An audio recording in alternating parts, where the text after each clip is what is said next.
in the music space has always said, and I asked the question because to me, to me, you listen to the answer. They're always surprised how the most successful song was never supposed to be that successful. They didn't think it was going to be. Yeah. Did you? It was actually a surprise seeing my song like gaining that huge numbers in like a few months, in like a few weeks. You get me? It was crazy. It was very crazy, man. Do you think, like for me in what I do, and so you know, and your fans know, I own a liquor company. I own Bel Air, Bumbu, McQueen, Villon. My past brands, Ace of Spades, Doucet. But Yeah. but everything I've ever done, and I realize I got to try shit. I just got to try stuff, marketing, sales, promotion, anything, because it may work. You got to try it. You know what I mean? Yeah. Basically, you got to try, yeah. Does it make you want to put out other songs and just, you know what? Let's see if it can do the same thing as Second Sermon. Oh nah, with any song I put out, I think I have a strategy for it. You get me, like a business promotion plan for the song. Cause I wouldn't want to put a song out and like just wish it will go. Like I will put my shoes behind, like with promotion plans, strategies and all. So I think I'll put out more songs. Yeah, with different strategies, with promoting it and all. Who gets to listen? Who's the team that gets to listen to the song? Okay, I think it's first person I let him listen to my recorded song. Like on master songs are my managers. You get me? They are Madonna, like the boys around me, the boys that are around me. You get me? My producers and my managers. And what happens? What happens if you love it and they all the managers say no, don't do it? What happens? Oh, if the song is not banging that much, they tell me like, yo, change this, put this here. You get me? That supports, that kind of supports. You get me? Yeah, that's how we do it. So I get to interview, and I'm very fortunate. I get to interview all sorts of people in the music space, business, sports, up and coming, hugely successful. I ask everybody the same question.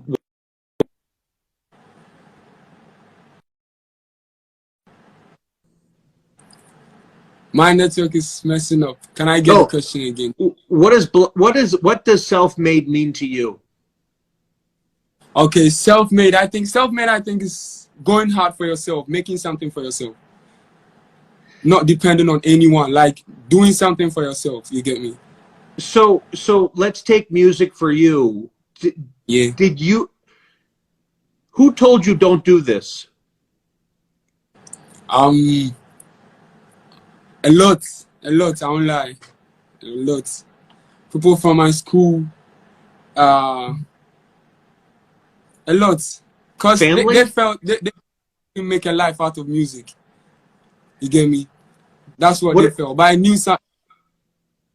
Can you hear me? Yeah. What did you know that they didn't know?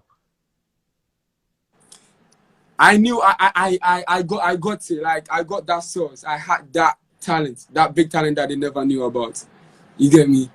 Cause so I was always going hard, like learning much stuff, improving my talents, like my songwriting skills, improving my skills and all. You get me?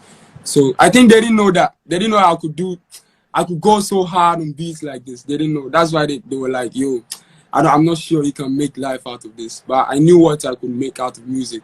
That's why I never stopped. Man.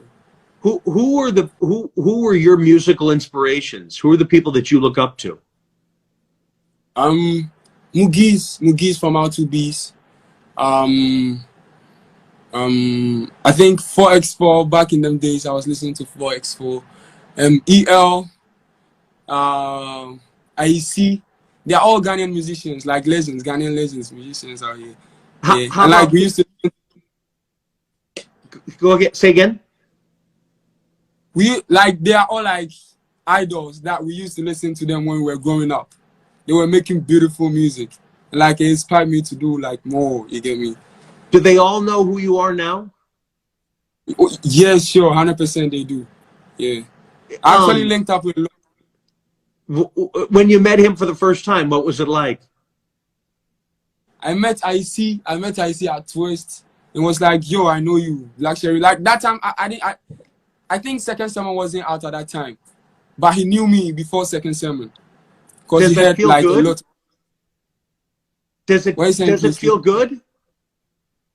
Very, very good. Because this was someone like I was only seeing him on TV, and he met me. He was like, "Yo, I fuck with your sound." It was crazy. I was so happy. Do you think that'll get old? Never. That feeling will always be like a new feeling to me. Like anytime I see someone that I looked up to, and it's like, "Yo, I was listening to your music. It was nice. It was crazy." Like I feel like, "Yo, I have to go hard. I have to do more. Like I have to do more." You get me? So, Yeah. I usually ask people. It's interesting. I usually ask people about the struggles, meaning Yeah. Yeah. the struggling side of getting there. But you're 19, right? Yeah. I'm 19. Where's the struggle for you? I think we upcoming musicians on this side of our world, yeah, doesn't we actually don't know more about the business side of the music. We only know how to make the music. We don't know how to juice it. We don't know how to make money from the music. So I think that's actually the very hard part of making music on this side. Because you will make good music, you know, people will listen, yo, I like the sound, but you wouldn't know how to get money from the music, how to capitalize your talent. I think So, that's our problem on this. so in the song "Money," you talk about supporting the youth. What does that mean?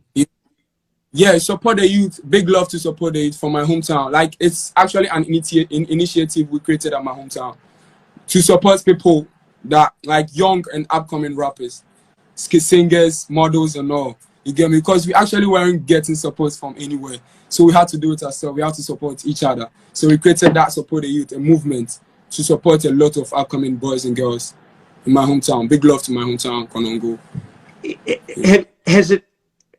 Has that group, or has that the people coming together, has it worked? Surely, because there are lots of boys coming, and like I think they've actually seen the light that you can make something for yourself. Do they You get see me? that Like, because of you? Do they see it because of you? yeah, for real. Yeah, yeah, yeah. What do you think your first break was? What do you think the first successful thing was? It was 100K on my YouTube. That was last year, 2020. I had 100K views on my YouTube. I was like, yo, Sheriff is going. Let's go hard on this. Like, yeah, that was like my first milestone, the 100K on YouTube. It was crazy. It was 100K in 3 months. And that was like my first video on YouTube. Which My song was first it? official. Which song? It was Money. It was like It was Money. Yeah, money. So what did you do with that? How did you leverage that for the next thing? Because to me, everything is about getting up the ladder, climbing the Yeah, stairs. You got to keep yeah. going. So how did you parlay that into the next stage? Okay, so you know we live to learn. Yeah, so I think I actually learned much from my mistakes, like things that I did that didn't serve me right, like didn't go right for me. I learned more from my mistakes. You get me? So yeah, so I think I actually used that knowledge that I got from the mistakes I did back then, like putting songs out with no strategies and all. Like I learned from there all. You get me? So now when I'm putting a song out, I actually draw plans for it like 3 months before and all, like working on more stuff. Because the music is actually deeper than what we see. There's more to the music than just making it at the studio, than just making music at the studio. There's more to the music than that, you get me? So that was what I was actually focusing on. So what part of that do you enjoy? Because there's the music side, and if you could just Yeah. put out the music, that's one thing. But now, like you said, it's true. Like anything, you got to have a plan. What do you like about the Yeah. planning side? Okay. So I think the happiness in this music is actually in the journey. Watching yourself grow. You get me? The happiness is in the journey. Like from not knowing anything to like this stage that I know if I do this for my music, if I put this plan in place, this is where my music will get to. if I use this platform, this what the type of audience I'll get. If I study the graphics of my music, like the streaming graphs going up, down, and all, if, like this, how I could like strategize for my next release and all, like targeting different audience and all. So I think the happiness is in the journey, watching myself grow out of nothing to this stage. So I'm more than twice your age, and it took me years to figure out what you're saying. Meaning, and I tell my team all the time, failing is the most successful part of succeeding. Like when you do it wrong, as long as you recognize, okay, I got to change this, I got to try this, I got to do something different, I got to do, you know, that's the part that excites me. Yeah. Do you wish there was somebody there for you who just said, you know, Black Sheriff, do it this way, just do it this way, you're gonna, you know, I'll show you how to do it. Do you wish you had that mentor out there? You know what I mean? I wish, but I think that was the reason. I think that not having anyone is the reason why I'm here. Because I learned everything by myself. Like we learned everything by ourselves. So you get me? Yeah. I do. So how do you think, because it's all new, it's all fresh, you know, first sermon did amazing, second sermon did phenomenal. So now do you get like I interviewed, it's a different, it's all the same, it's all relative, but I interviewed you know Moneybagg Yo? Yeah, I know Moneybagg Yo. Yeah. So I interviewed Moneybagg, who's awesome, he's great. And you know, Moneybagg's album hit #1. And then it came back and hit #1 again. And I said, are you nervous? And like, he thought the same way I think. Once you hit that level of being successful, oh shit, is it going to go away? What do I do with this? How do you keep going with it? Do you think like that? Like, what do I do next? How do I keep going? Okay. So yeah, it actually hits me sometimes. You get me? Because there's always this stage in your life that every stage in your life comes with different problems. You get me? So I think we'll sail through for sure. Because at last we didn't sign up to fail. Like we didn't come this far to fail. You get me? So with this stage that I am in my life right now, I think I have to do more researches and like work more on myself. You get me? Because I actually think I got it. Like I got everything to be the bigger man that I want to be. I just have to work on myself more, like learning more and asking more. You get me? Because I like asking a lot. Because that's actually my secret. Like that's my secret. Asking. I keep asking a lot. So when you meet other artists from Ghana, do you know who may be bigger, whether it's a Kwesi or a Fuse or a Kojo, do you ask them questions? Do you try to learn from them? A lot.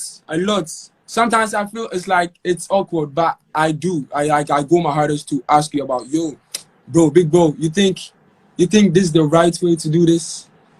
How did you make it up there? Like a lot. I ask more questions. I ask everyone. I ask you. What's next? Is it have you already planned the next song, the next 2 songs, the next 3 songs? Will you do an album? What's the plan? Yeah. I'm working on my EP, but I've planned with my next song. Like I know what's coming in the next 6 months, 7 months, and all. You get me? But I'm done. I'm done working on my EP. I think that was last week or last month. I think it's time to just fix a date for it and put it out. But I'm done working on my EP. You're not signed, are you? Nah, I'm not signed. Do you want to be? Do you want to be on a big label? I think if the deal is right, I actually want to be on a big label. If the deal is right for me, like yeah. Who some of the artists that you look up to, specifically in Ghana, that you haven't met yet? Who would be 1 or 2? Who would be the big names you'd want to ask questions to?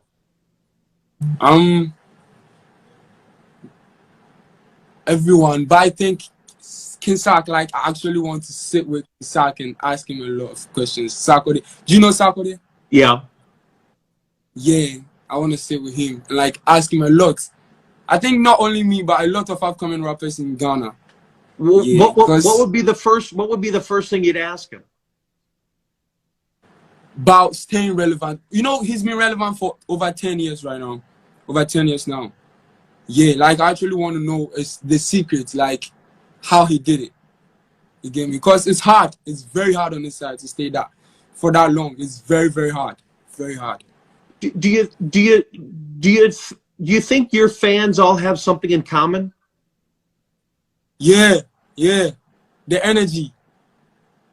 The energy. Because anyone that sees me in town is like, Blacko, like running to me, you know. You get me? Blacko, yo. That's, yeah. Does that inspire you? Very. Because that's actually what I wanted them how I wanted them to feel like when they see me. Did your family want you to do? Were they supportive of you going into music? Not at first, but now everyone is supporting. But at first, my mom had issues with me singing, like going to music. My mom had issues with me a lot. When did it turn the corner? What made her realize, oh shit, my son can do this?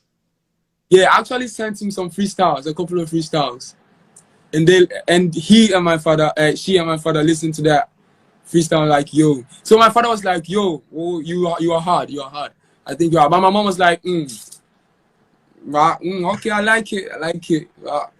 She wasn't actually in full support of it, but now they're all going crazy about the song because their friends are putting them on. I'm imagining. Was there a time when you were out in public with either of them and someone ran up to you? Yeah, a couple of times. Yeah, I think that was with my auntie. I went to the market with my auntie, and like everyone's like, Blacko, Blacko, and the auntie was like, yo, no. Like, do you understand what I'm saying? Yep. Yeah, my auntie was like, yo, it was crazy. It was crazy. Everyone is happy now because they've been hearing the song outside. I was with Africans diaspora everywhere. Like the song is worldwide now. Like it's a global dream. Is there anybody outside the U.S. that you'd love to work with? A lot of U.S. artists. A lot. Give me one. Give me one or two. I think I would love to work with Black, spelled Yeah. 6LA, Black. Yeah. It's in the name, right? Yeah. So, have you performed yet? Have you been able? With COVID, you're not able to perform right now. Do you want to go on tour? Do you want to do shows? Yeah, that's all in my plans for my EP. Like tours around. You get me? But I've actually performed like 2 times with the live band, with the band. Did you like it? Very, cause I think I'm an amazing performer. I've been doing live band since high school. That was like 2nd year high school. Where do you think the confidence comes from? The passion for the music. Yeah, cause I actually want it. Like this is not a hobby. The music is actually not a hobby. Like it's something I want to make a life out of. You get me? So I want the thing. Yeah. Does it still, I mean, again, it's just happening. Does it still feel new or you're past that now? I think it actually feels new, still new, because there's always a new feeling when I go outside every day, like every time. It's actually a new feeling. Because today I was outside, we were shooting at Tema, and the kids, like 12 kids came to me, and was like, they started singing my song, the second sermon. They didn't ask me, yo, Blacko, how are you? Like, when they came to me, it's like, they started singing the song. They get in the trap and plenty talking, like they were singing. It was crazy. That's awesome. So very important. What's the drinking age in Ghana? It's 18. Drinking age in Ghana is 18. So it's okay that Khaled's standing behind you, right? Yeah. I got picked. Well, anything you want to ask? Cheers, buddy. Anything you want to ask me?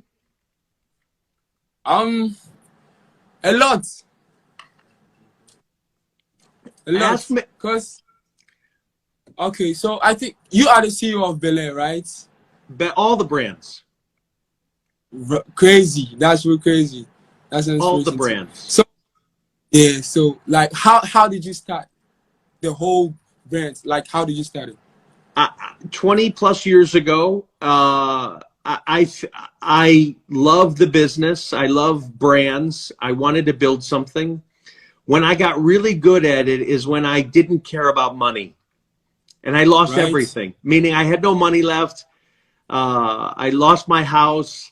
I had nothing left, but I really loved what I did for a living. Does that make sense? And once Yeah, very, and I tell everybody all the time, I'm not afraid of telling people failing is sometimes that's the thing that makes you rise. And for me, it was, God, I love what I do. I don't need the money. And once I didn't care about the money, I became successful, if that makes sense. Because I don't. I just want, it's like, to me, that's why I love musicians. And that's why I could listen to you all day. yeah. You love the music. You just want to keep putting it out. You just want to keep going. You don't want to stop. Yeah, basically. Yeah. But that for me is everything. And the other is, and you hit on it, and it took me a long time to realize it, is I constantly pivot. I'm constantly trying things. If something didn't work today, I'm going to change it for tomorrow because there's a better way. Because if I hold on to that one thing, you know, media and social media and the way you promoting, like you said, you know, what you promoted last week could be different than how you promote next week. So you got to keep changing it up. That's how you're relevant for 10 years, you know? Yeah. Yeah, for real. That's true. But my goal now is, and I was talking to Rick Ross, and my goal is, and I get to do all these interviews in Africa, is we're going to try to do more and more things to get U.S. artists to do collaborations with African artists. That's wild. That's what I'm pushing real hard on, and putting together lists of everybody we talk to so we can share that with artists in the U.S. because all it's going to do is benefit both sides. So that's a new passion for me. That's very positive. Like that's a good news. You get me? Like that's crazy. I really appreciate that. Because there's so much talent. Yeah. And there's so much to go around. But Black Sheriff, I talking to you is awesome. You're on your way. I think it's you. I'm going to put you in the category of Post Malone. I interviewed Post. I think he had Iverson, the song. That was it. And I like sorry? I like Post Malone. I like his music. But I got to interview him just when he had his first song, and then it was just boom. But it's hearing you love what you do, you're passionate about it, you're not going to stop, you're creative. Keep going, man. Anything I can do for you, please ask, but we're going to